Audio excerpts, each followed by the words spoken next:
Hey guys, so in this video, I wanted to address some information that I think a lot of people don't really understand in terms of assisted living. So I have made multiple videos talking about assisted living and the difference between a true assisted living and an assisted living, things that you should see in an assisted living building and things that you shouldn't see in an assisted living building.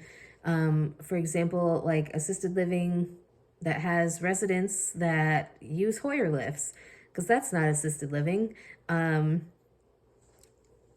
I've seen a lot throughout working in my years as a CNA, whether it's in the nursing home, hospital setting, hospice, home health, assisted living. Just, I've seen a lot. And I had some people leave some comments, especially on my video titled Why I Quit My Assisted Living CNA Job. I had mentioned a lot of different factors that went into my decision to quit working as an assisted living CNA.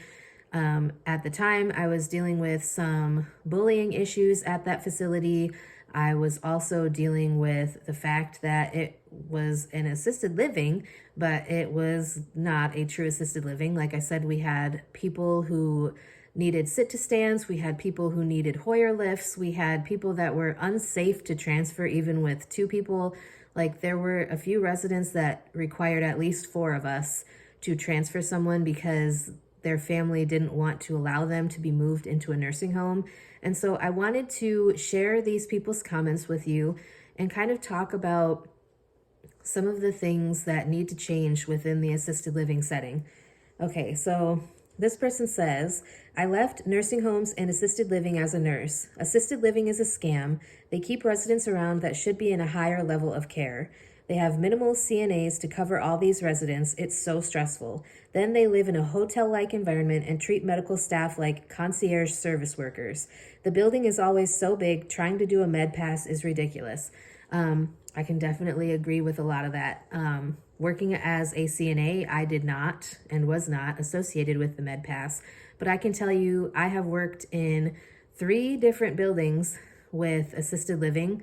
One of those was like a continuous or continuity of care something, where they basically had independent living, they had assisted living, they had nursing home, they had memory care, and they had hospice care and rehab all on one campus.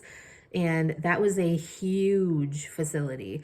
The assisted living side was like 3 floors. So if you are the only nurse over there, which most of the time they only had one nurse for like 3 whole floors of residents, it would be a lot. Like you had to go up and down on the elevator, and the hallways were really long. They had over 90 assisted living residents, and some of them kept their own medication in their rooms, but a lot of them like needed like the medication reminders.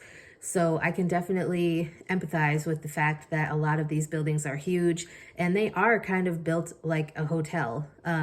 A lot of them are built with super nice amenities so that people pay a high amount to stay there. And they do treat staff very badly, or like we should be catering to them like we work as a bellhop or, at a hotel. So I can definitely understand that. Especially in assisted living, we worked like at least a minimum of like 40 patients or residents to one CNA, and that's not cool. Like that's dangerous. I can definitely understand. So here is another one.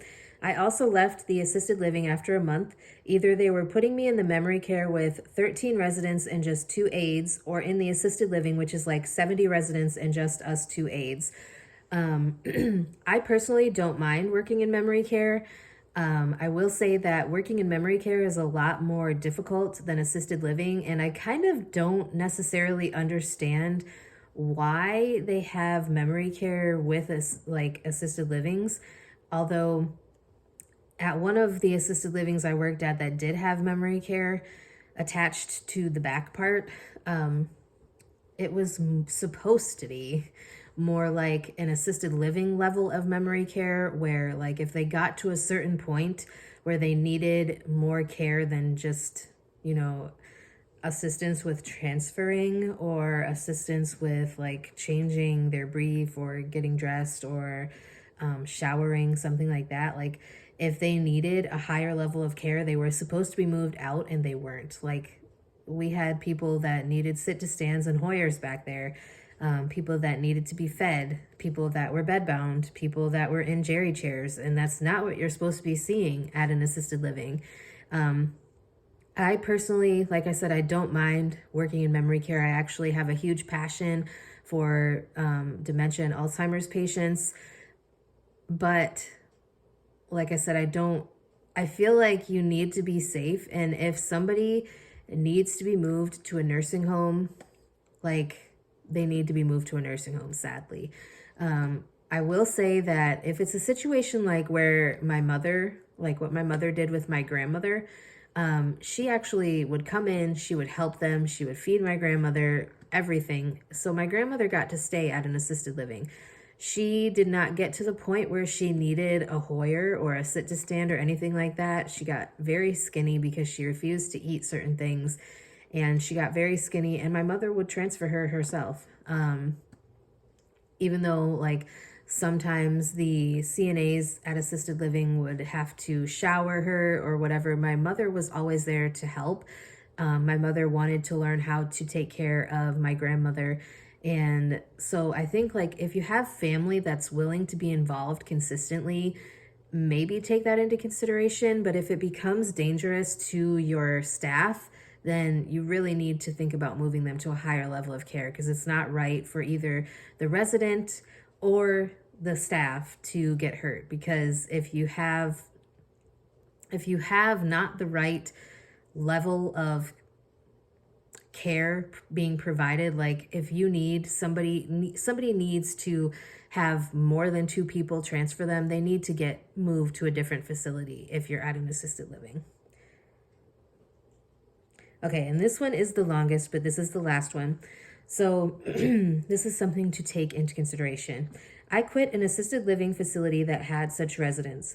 The entire memory care, except for a few, punched, kicked, spit, played with their feces. They belonged in skilled nursing with geriatric psychiatric care. Their doctor has to have them mentally evaluated by the psychiatrist.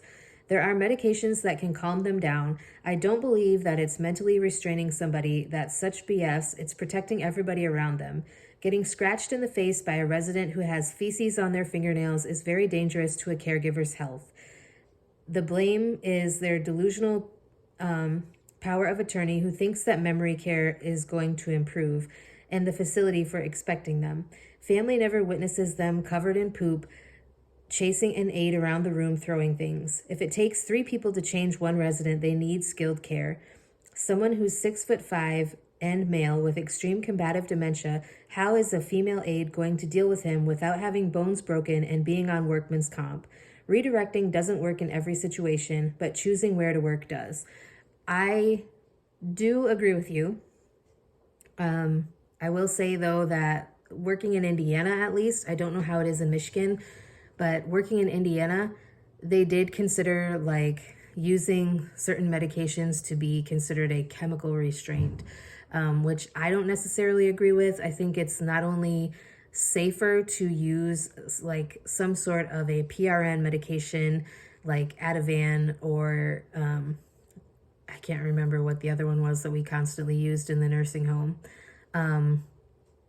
But like if they are either being a risk to themselves or the other residents, something needs to be done.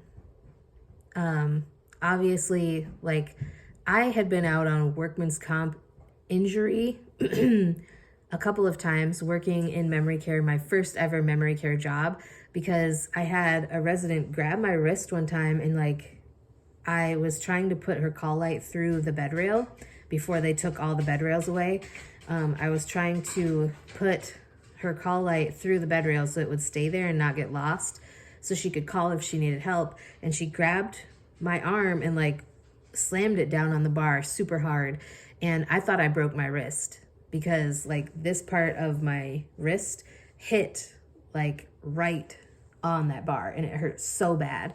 My arm bruised up, it swelled up super quick. Like within 20 minutes, my arm was like, it had like at least a golf ball size on my wrist. It's still a little, like it has a bump there now, even like years later. That was in 2016 that happened. And even now I still have problems with that wrist.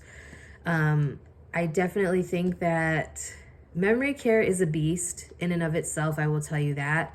But I don't necessarily understand why there are memory cares attached to assisted livings, because people get the idea that, you know, assisted living is less severe, and it's supposed to be, but memory care, you never know what these people are going to be like from one day to the next, from 1 minute to the next, honestly, with dementia. I will say that there are like maybe the early stages of dementia, like maybe the first and second stage of dementia would be appropriate for assisted living. But once they get to a certain point where they can't do anything for themselves, where like they said, like this person said, they're throwing feces around, they're scratching the people who are trying to help care for them, like they are constantly hurting people, kicking, spitting, all of that stuff.